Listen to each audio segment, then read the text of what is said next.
Assalamualaikum warahmatullahi wabarakatuh. Kepada Ibu Mustamira Sofa Salsabila yang saya hormati selaku dosen pengampu pada mata kuliah Islam dan Lingkungan Hidup, dan kepada teman-teman yang saya sayangi. Perkenalkan, nama saya Silviana Kurnia Devi, NPM 2031060160 dari kelompok 5, bersama dengan rekan saya yang bernama Anisya Rinanda Putri, Kaisar Jonandra Saputra, Pika Ayuni Salsabila, Saskia Titis Pratiwi, dan Tri Natalia akan memaparkan materi tentang pendidikan ilmu lingkungan di sekolah. Materi yang pertama akan disampaikan oleh Saskia Titis Pratiwi, kemudian materi yang kedua akan disampaikan oleh Kaisar Jonandra.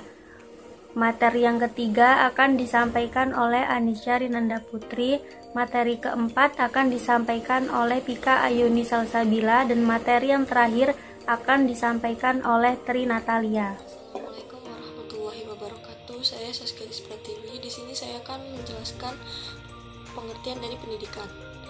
Pendidikan dapat diartikan sebagai usaha dasar yang dilakukan oleh seseorang dalam rangka membina jasmani dan rohani peserta didik.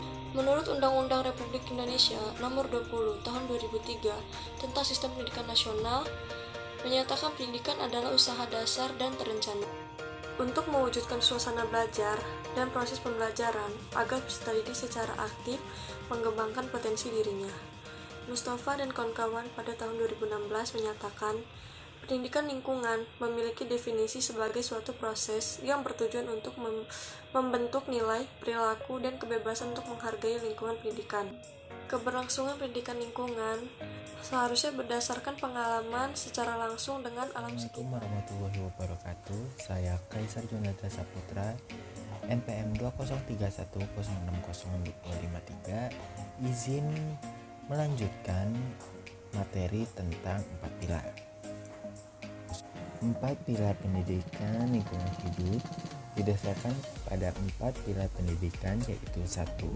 Pendidikan untuk mengetahui dan memahami lingkungan hidup dengan segala aspeknya, biasanya disebut juga learning to know. 2. Pendidikan untuk menanamkan sikap, kemampuan, dan keterampilan dalam melestarikan lingkungan hidup, learning to do. 3. Pendidikan untuk menanamkan cara hidup bersama di bumi yang harus diamankan kelestariannya bagi generasi yang akan datang, learning to live together. Dan 4. Pendidikan untuk menanamkan keyakinan mendalam bahwa manusia merupakan bagian dari alam, bahwa manusia merupakan teman dan bukan lawan alam, serta dalam kehidupannya harus bertindak secara ramah dan bijaksana memperlakukan alam, yaitu learning to be. Metode pengajaran ini dibagi menjadi 12, yaitu 1. Metode ceramah atau lecture adalah cara guru menyampaikan pelajaran secara lisan, formal dan terencana dengan baik, yang ditujukan untuk menjelaskan beberapa permasalahan atau topik tertentu kepada sekelompok peserta didik. 2.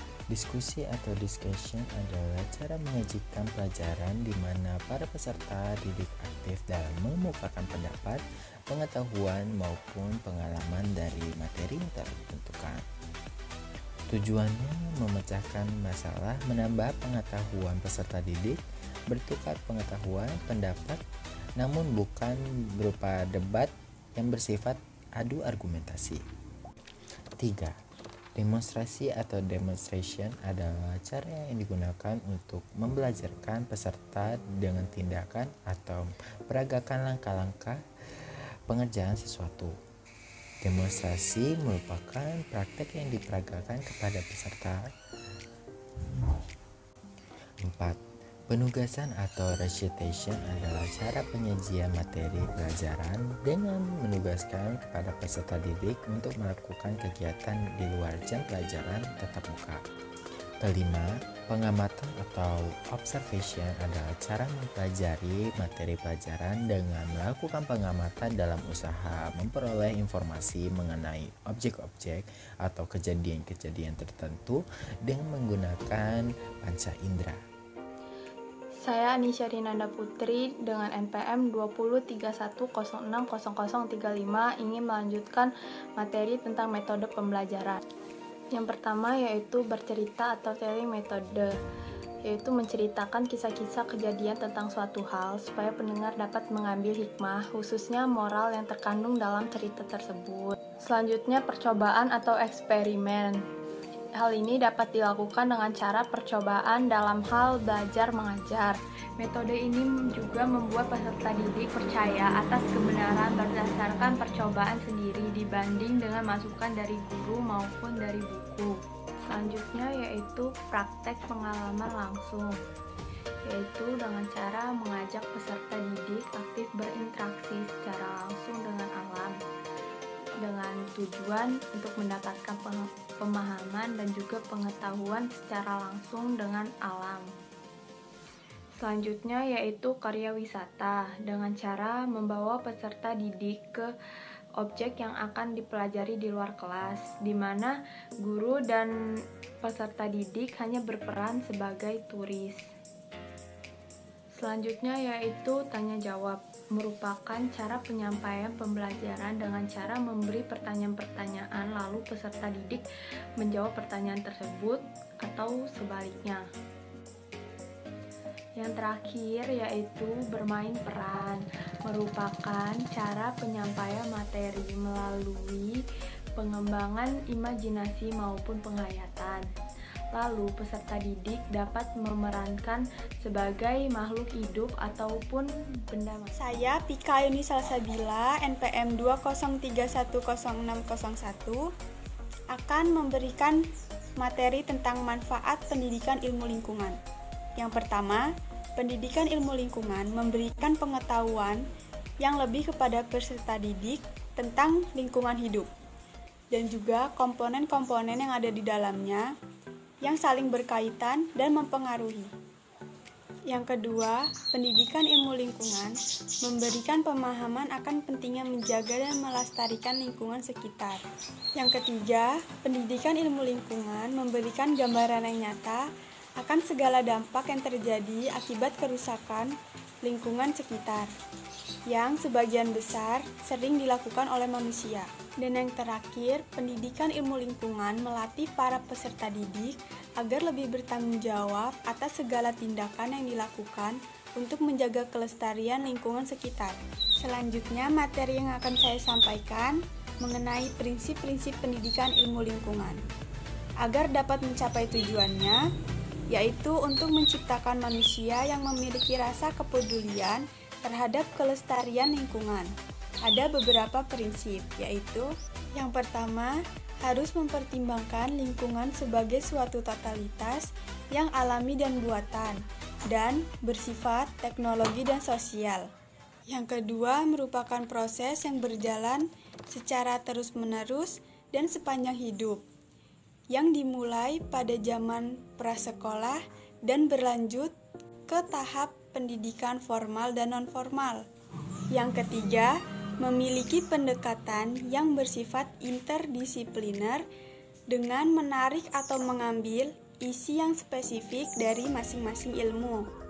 Yang keempat, meneliti isu lingkungan yang utama dengan sudut pandang lokal, nasional, regional, dan internasional sehingga siswa dapat menerima insight tentang keadaan suatu lingkungan.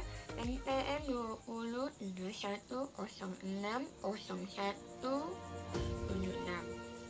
Di sini saya akan melanjutkan materi 5. Memberi tekanan pada situasi lingkungan saat ini dan situasi lingkungan yang potensial dengan memasukkan pertimbangan spesial historianya.